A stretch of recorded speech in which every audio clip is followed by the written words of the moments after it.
படிக்கும்போது ரொம்ப டயர்டாக ஃபீல் பண்ணுறீங்களா? எப்படி டயர்டாகாமல் படிக்கிறதுன்னு தெரிஞ்சுக்கணுமா? இந்த வீடியோவை முழுசாக பாருங்கள். வேகமாக படிக்கிறதுக்கு ரொம்ப பவர்ஃபுல்லான வேறு லெவல் ஸ்டடி ட்ரிக்ஸ் கற்றுக்கணுமா? உங்கள் மெமரி பவரை பல மடங்கு அதிகரிக்கணுமா?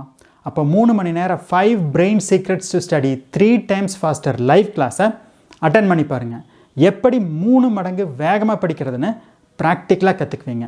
கிளாஸை பற்றின டீட்டெயில்ஸ் கீழே டிஸ்கிரிப்ஷனில் இருக்கிற பிரெயினோ.டாட் வெப்சைட் லிங்கை கிளிக் பண்ணி பார்த்தீங்கன்னா தெரியும். பாருங்கள், ஆர்வம் இருந்தால் கிளாஸில் சேருங்க. என் பேர் அரவிந்த். முதல்ல கஷ்டமான டாப்பிக்கை படிக்க பாருங்கள். கஷ்டமான டாபிக்ஸை படிக்கிறதுக்கு நம்ம பிரெயின் நிறையா எனர்ஜி செலவழிக்க வேண்டி வரும். அதை தவிர்க்க முதல்லையே அதை படிச்சிடுங்க. கடைசியாக ஈஸியான டாபிக்ஸை படிக்கிறதுக்கு வச்சுக்கோங்க. ரெண்டாவது, தினமும் ஒரு 30 நிமிஷமாச்சும் எக்ஸசைஸ் பண்ணுங்கள்.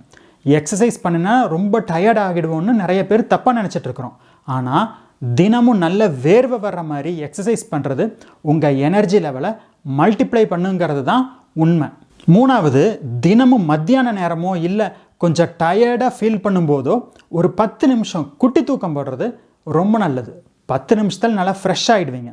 ஆனால் 10 நிமிஷத்துக்கு மேலே தூங்காமல் இருக்கிறது ரொம்ப முக்கியம். ரொம்ப நேரம் தூங்கிட்டால் அதுவே ஒரு சோம்பேறித்தனத்தை கொடுத்துடும்.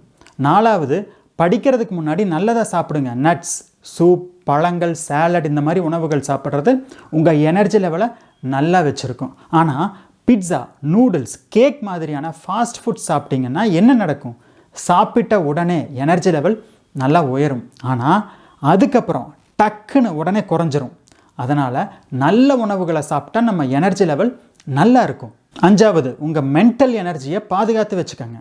படிக்கும்போது நிறைய நெகட்டிவான எண்ணங்கள் வந்தால் நம்ம மைண்ட் அதுக்கு ரொம்ப முக்கியத்துவம் கொடுத்து யோசிக்கிறதுனால நம்ம எனர்ஜி லெவல் குறையும்.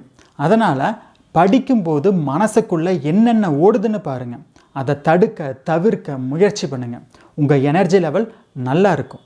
ஆறாவது, படிக்கும்போது நடுவில் நிறைய பிரேக் எடுங்க. தொடர்ந்து படிச்சுட்டே இருந்தாலும் நம்ம மூளை ரொம்ப டயர்ட் ஆகிடும். பிரேக் எடுக்கும்போது உங்களை கொஞ்சம் ரிலாக்ஸ் பண்ணிக்கங்க. கொஞ்சம் நடக்கலாம், ஒரு சின்ன எக்ஸசைஸ் பண்ணலாம். உங்களை ஃப்ரெஷ் ஆக்கிறதுக்கு ஏதாச்சும் செய்யுங்க. செஞ்சுட்டே இருங்க. உங்களை ஃப்ரெஷ்ஷாக வச்சுருங்க. ஏழாவது, படிக்கிற இடத்துல நல்ல வெளிச்சம் இருக்கிற மாதிரி பார்த்துக்கங்க. வெளிச்சம் இல்லாத இடத்துல படிக்கும்போது உங்கள் கண்ணை நீங்கள் ரொம்ப ஸ்ட்ரெயின் பண்ண வேண்டி வரும்.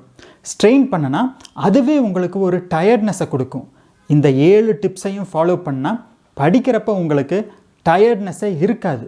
இந்த வீடியோ உங்களுக்கு பிடிச்சிருந்தா லைக் பண்ணுங்கள், உங்கள் ஃப்ரெண்ட்ஸ் கிட்ட ஷேர் பண்ணுங்கள். சேனலுக்கு புதுசுனா சப்ஸ்கிரைப் பண்ணி பெல் நோட்டிஃபிகேஷனை கிளிக் பண்ணுங்கள். கடைசி வரைக்கும் இந்த வீடியோ பார்த்ததுக்கு நன்றி. அடுத்த வாரம் இன்னொரு வீடியோவில் சந்திப்போம்.